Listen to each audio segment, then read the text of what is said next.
جس شخص کو اللہ گمراہ رہنے دے اس کو کوئی ہدایت دینے والا نہیں، اور وہ ان گمراہوں کو چھوڑے رکھتا ہے کہ اپنی سرکشی میں پڑے بہکتے رہیں۔ یہ لوگ تم سے قیامت کے بارے میں پوچھتے ہیں کہ اس کے واقع ہونے کا وقت کب ہے؟ کہہ دو کہ اس کا علم تو میرے پروردگار ہی کو ہے، وہی اسے اس کے وقت پر ظاہر کر دے گا۔ وہ آسمان اور زمین میں ایک بھاری بات ہوگی اور ناگہاں تم پر آ جائے گی۔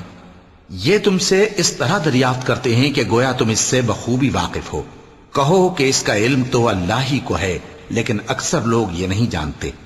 کہہ دو کہ میں اپنے فائدے اور نقصان کا کچھ بھی اختیار نہیں رکھتا مگر وہ جو اللہ چاہے، اور اگر میں غیب کی باتیں جانتا ہوتا تو بہت سے فائدے جمع کر لیتا اور مجھ کو کوئی تکلیف نہ پہنچتی۔ میں تو مومنوں کو ڈر اور خوشخبری سنانے والا ہوں۔ وہ اللہ ہی تو ہے جس نے تم کو ایک شخص سے پیدا کیا اور اس سے اس کا جوڑا بنایا تاکہ اس سے راحت حاصل کرے۔ سو جب وہ اس کے پاس جاتا ہے تو اسے ہلکا سا حمل رہ جاتا ہے اور وہ اس کے ساتھ چلتی پھرتی ہے۔